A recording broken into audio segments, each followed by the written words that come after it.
Good evening. Good evening, everyone. If I could have your attention, please. Good evening, everyone. If I could have your attention, please.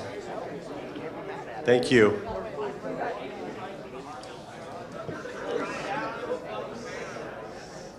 I do this sometimes with different groups I'm in. Clap once if you can hear my voice. Clap once if you can hear my voice. Thank you very much. All right, we're going to get going, and we're going to move pretty quickly here tonight because it's getting late, and I know you want to go out and do things and celebrate. And we're trying to locate award winners, which is why we're taking a little bit of time. So I apologize for that. Hopefully you've got enough food. There's still food out there, so please continue to consume that.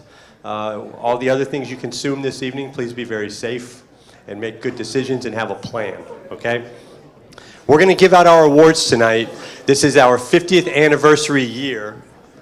You've heard that all weekend, how important it is that we've been celebrating our 50th anniversary. We had an incredible luncheon yesterday with our Hall of Fame inductees, the class of 2026 Hall of Fame inductees, the first champions from 1976. I hope you've had a chance to talk to them. I think it's really interesting to go back and find where we started and then to hear their perspectives on where we're at today. Most of them are pretty blown away with what we do. They're blown away with you as athletes and as coaches and the commitment that you put into it and the organization that we have built over these last 50 years. That is the National Collegiate Boxing Association. So tonight is a celebration. It's a celebration of many things. It's a celebration of individual achievement, which we saw all weekend long, culminating in this evening. It's a celebration of tradition, which we've been building for a long time. And so I appreciate that you're here with us in this celebration, and you continue to do it in a really safe manner. So we've got a couple different awards we give out. And we will get right to it and move very quickly through this. The first one I'm going to give out, and I'm not sure that she's down here. I tried to get her here, but we can't do this event without our officials. And so every time we do this tournament, we always ask the chief of officials and the OIC to observe and evaluate the team that they have. Just so you know, every day our officials meet. They talk about their performance, they talk about the scoring, they talk about what happens in the ring. They do a little bit of training, so they don't just come here and judge and then go do nothing for the rest of the time. They spend time continuing to prepare because they're professionals, even though they're volunteers. And so through that process, they've identified who they believe is the outstanding official of the tournament. And I'm happy to announce that it is Nakia Riley.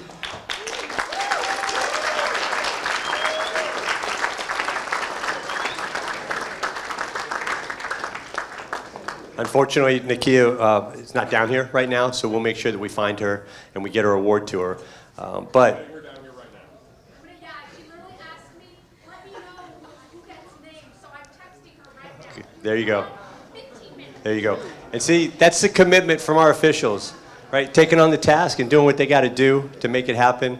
Thanks very much. So we'll get her down here, and we'll give her that when she's here. But athletes, make sure you thank your officials. I know a lot of you do it in the ring. You go in and you do the little bow down thing, which I particularly don't like.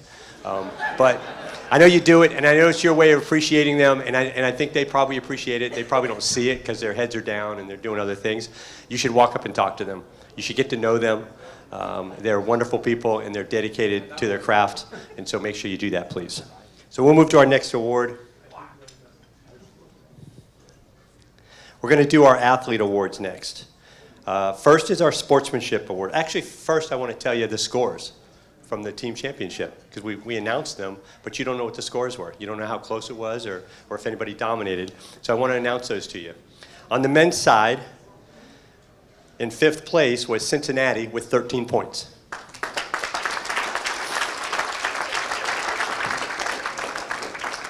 In 4th place, right above them, was Connecticut with 15 points.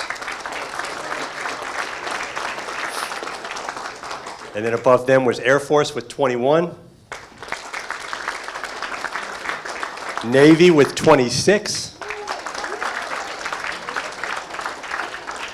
And then Washington with 33 points.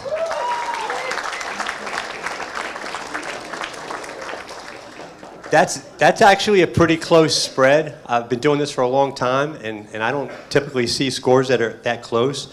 We had a little bit of a panic over at our table as we're watching the scores, because we start going through it and going, okay, who do we think is going to win? Are we going to have to do tiebreakers, because tiebreakers are a little difficult to do? And we're watching it, and we're sitting there going, well, if this person wins this bout and this person wins this bout, this might happen and this might happen. And it just sort of works out the way it does. We didn't have to go to any tiebreakers this year. Last year we did, right, Connecticut? We had to go to tiebreakers last year. It was really tight. This was a tight year. The points were very close. And credit to Washington. I don't know how many years it's been, but it's the first year in quite some time that is. Since 2015? 2015 has won the national championship, and that's a really amazing achievement. So good job, Washington. Great job. On the women's side, in 5th place was Sacramento State with 10 points.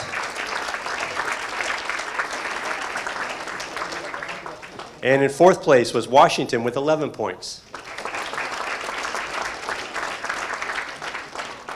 And then 3rd place was Army with 25.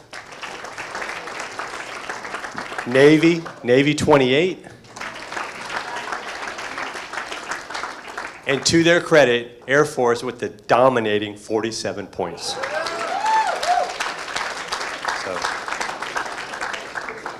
So great job. That's what makes our sport different. Anybody that ever goes to an amateur boxing event, I challenge you to try to figure out what gym is there, if there's teams there. You know, it's all very individual based. It's about the individual winning and moving forward and doing those things. The thing that everybody always tells us that they love about college boxing is the college spirit that we bring. It's that you can go to a college show and you may not know who the athlete is. You don't know their name. You've never met them before, but you know the name on the jersey. Right, and we root for the jersey, we root for the cloth a lot of times in here, and that makes our sport very different from anything else in boxing. It makes us special, and that's really what I love about it. And you all represent your universities so well. I hope that you go back and you make them aware of the tremendous job that you did this weekend. And that takes some effort to make universities care about sports like ours. You know, we're not revenue producing, we're small, we're club sports. You know, they're focused on football and basketball and those types of things, but you got to go back and you got to tell them, hey man, you know, Sac State, we came in 5th place in the country, right? That's a big deal, and we got to make sure that our administrators know that. So you got to work on that. Athletes, you got to go tell them. They don't want your coach to come tell them. You got to walk into your club sports director's office and say, hey, club sports director, this is what we did, and we need more funding moving forward. Right? Take some courage to do it, but you got to do it. All right. We're going to do our Sportsmanship Award. This is an award that it doesn't have great criteria, not hard and fast criteria. We kind of leave it up to you as to how you define sportsmanship and what you think it is and why somebody should win an award. And so we get all kinds of different nominations for it. But we do eventually get a majority of votes for certain people. And so we are now going to award the Sportsmanship Award. The Male Sportsmanship Award goes to Prithvi Satish from Trinity.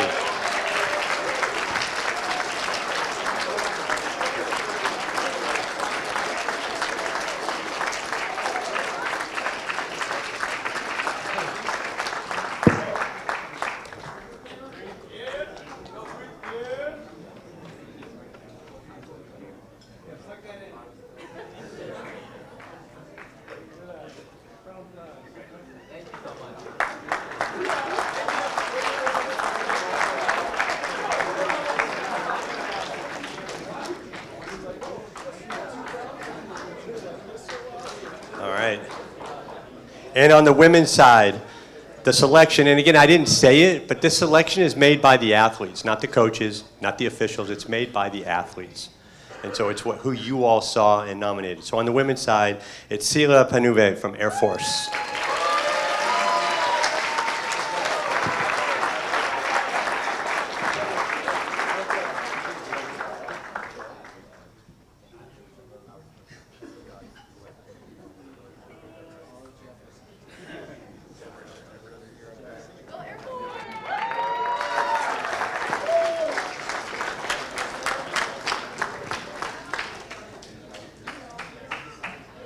The next athlete award is the highly coveted Most Outstanding Boxer of the tournament.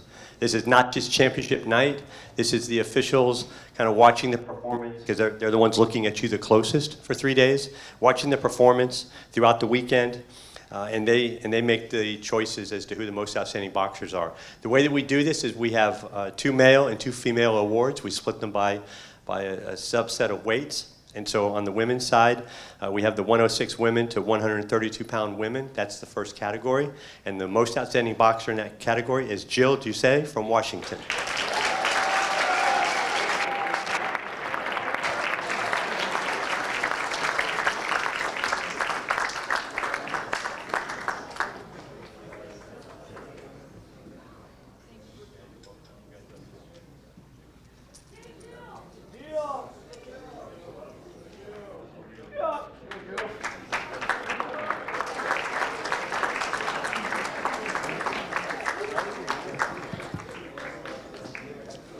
And in the 139-pound to 176 women, and that's a new weight class, right? We had 106 this year and 176 women. That's a credit to the women, by the way, because we don't add weight classes unless we have enough women to do it. And you all have stepped up and you filled these weight classes, so we really appreciate that.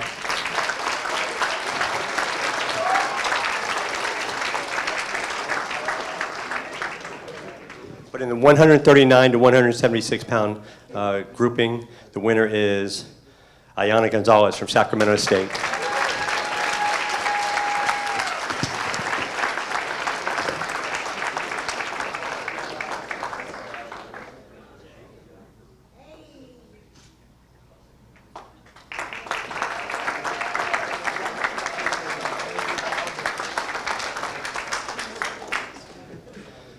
On the men's side, the groupings are 119 pounds to 147 pounds. And the winner in that grouping is Peyton Woodruff from Cincinnati.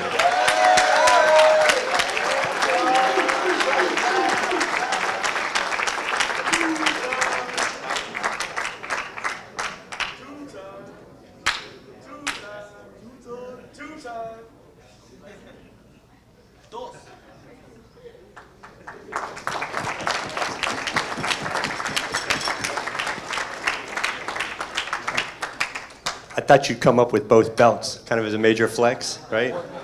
And it's okay, because you earned it. You earned that flex. And then from the 156 to heavyweight, and I had nothing to do with this, Amari Jenkins, Miami.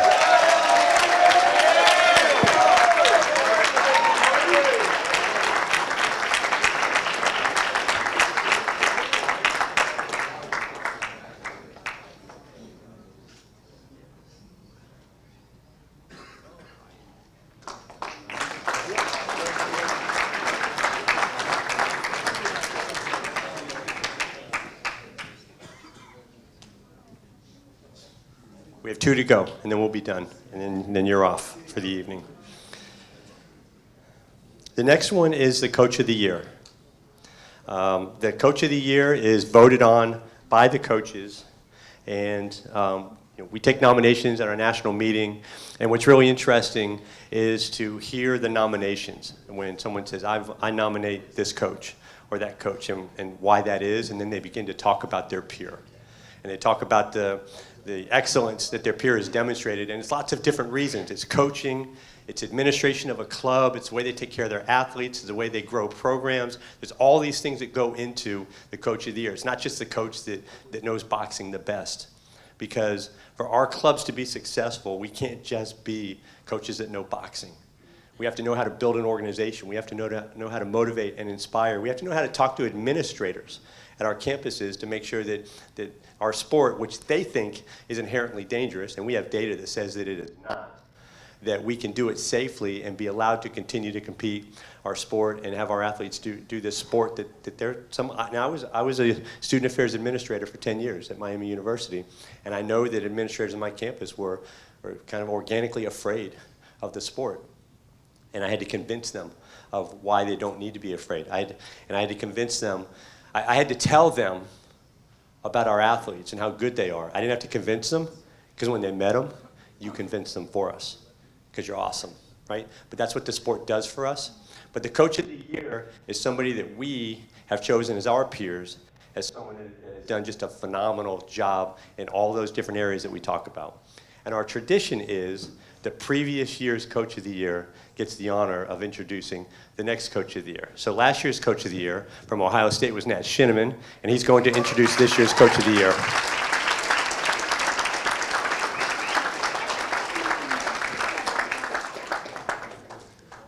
So, sorry about my voice. Obviously been yelling all weekend.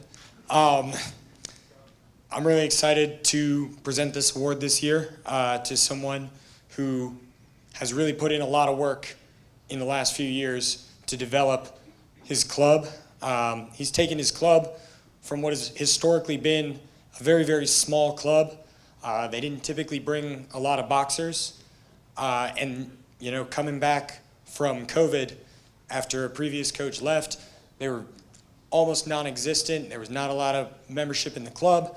And he's really taken the club, revitalized it, brought in a lot more coaches, a lot of assistants, and made them into a really significant club that's had a couple of national champions. They're bringing full or bigger teams into their regionals. They're qualifying boxers for nationals. They had, I think, 3 boxers here this weekend, with one of them making it all the way to the finals and competing for a national championship. And beyond that, he has done a lot of work with his club outside of boxing. He's been able to really reach out, connect with the students, and work on the things that matter beyond the ring, and been able to use his background, his career in social work, to really connect with his boxers, connect with his athletes, and help them outside of the ring as well. He's a really great person. He's been a resource for other coaches. I've personally reached out to him about ways that I can help with those kind of things with my club, and he's been stepping up in a big way for our organization over the last year. So I'd like to introduce Omar Lopez from USC.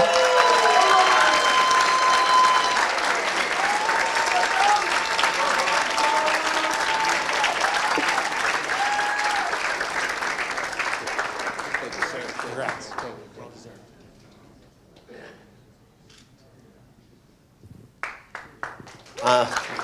Thank you, colleagues. I'm a little bit speechless, you know. As kind of Coach Nat indicated, I'm a social worker by training, and I was approached to take over the boxing club at USC after the pandemic, and I agreed to do so because at that time I competed in the Masters division, and I was also coaching and training others. They paid me a stipend essentially because that's what they do at USC. After 1 year, I quickly realized that there was a lot more that the students needed. There was suicidal ideation, depression, anxiety disorders, eating disorders. And as a social worker, I was like, I can't take money for this. I need to do what is right, essentially, to develop and support the students from a holistic perspective about wellness, about using the transferable skills of boxing to succeed in life. Partly because, like many of you, boxing saved my life at one point when I was a burnt-out social worker. I took up boxing because a mentor encouraged me to do that. And I took up boxing when I was 24, and it was life-changing, right? I went from someone who came to this country as an immigrant, I've been on my own since I was 16, to now I'm a full professor at USC and I'm assistant dean, where I focus a lot. Thank you.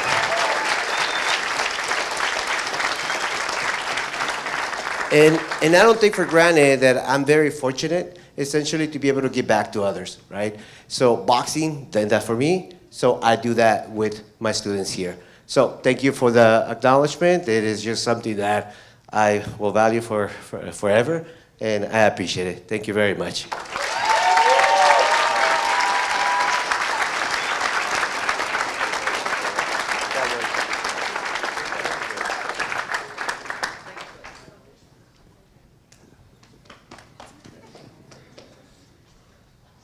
As he talked about, like being an assistant dean, you know, on campus, it reminded me I was at a USA boxing thing many years ago, And somebody said to me, "Oh, I love being around all the college boxing people because they're the smartest people in the room." Well, you're looking at them right there, right?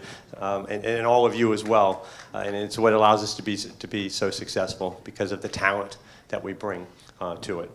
The last award is the NCBA Achievement Award, and this is an award which we try to give to somebody who's provided, I'm not going to say a lifetime of service, but has provided significant service to the NCBA in some way. It could be as a coach, it could be as an administrator, it could be as an official, as a doctor, any of those things.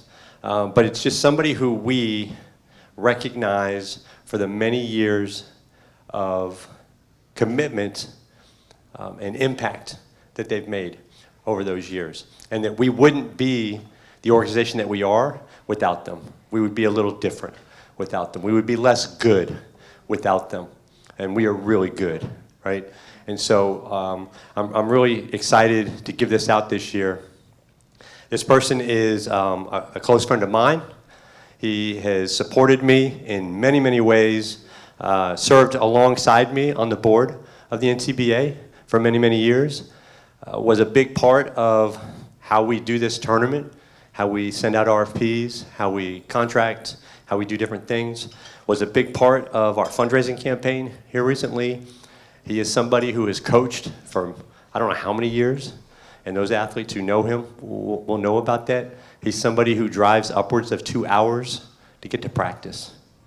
Right? He is somebody who just has a charm and a wit and a way about him that you just feel good when you're with him, right? And he has made such significant impacts to this organization that I'm incredibly proud to give the NCBA Achievement Award to Jim Searing from the Naval Academy.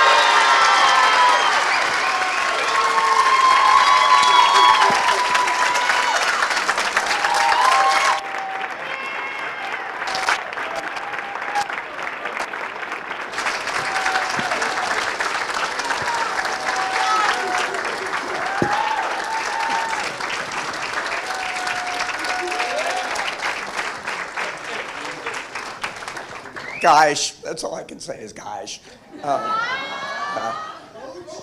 Thank you. Golly, I have been coaching at Navy as an assistant coach for 27 years now. 23 of those were spent with as the sort of sidekick to Jim McNally, who some of you know quite well. A lot of stories that could keep us here the whole rest of the night, but I won't go into those. In the last 3-4 years, I've been fortunate enough to work with just a phenomenal staff of coaches that have replaced Jim, that being Blake Baldy, Don Salguero, and Eliza Keener, some of the best coaches, but also the best people I've ever gotten to know. And so that I'm extremely thankful is the right word to work with them. I thought a couple days ago in our coaches meeting that I've just sort of thinking back, worked in the corner for a little over 5,000 bouts over that period of time, and obviously a lot of training and coaching that went into that, and I've loved every bit of it. But what I really like most is not just the coaching, but the ability to work with these young athletes over here at the Naval Academy, which are not very dissimilar from all the rest of the athletes in all the college boxing. You're just fine people as well as tough competitors. And to me, that's been a life experience. It's my joy. It's why I do it. It's why I drive. I've done it all these years, and I get way more out of it than they do. And so I just want to thank the Naval Academy for allowing me to coach there all those years. I want to thank all the athletes who've allowed me to work with them in coaching and a lot of other life stuff, and for the NCBA to have provided a platform for all of us to be able to compete. Without the NCBA, you've got your own little boxing club, and there's nothing that brings us together. So thank you all. I really, really appreciate that.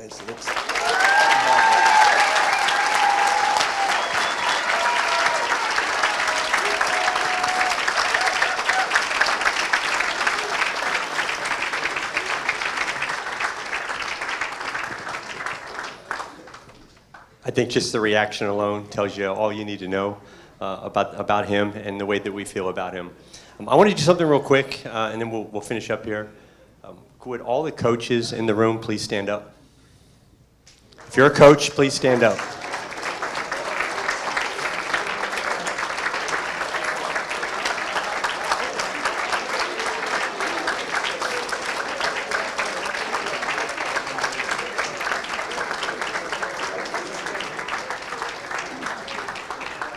Now, if you're a coach who boxed and then became a coach, remain standing.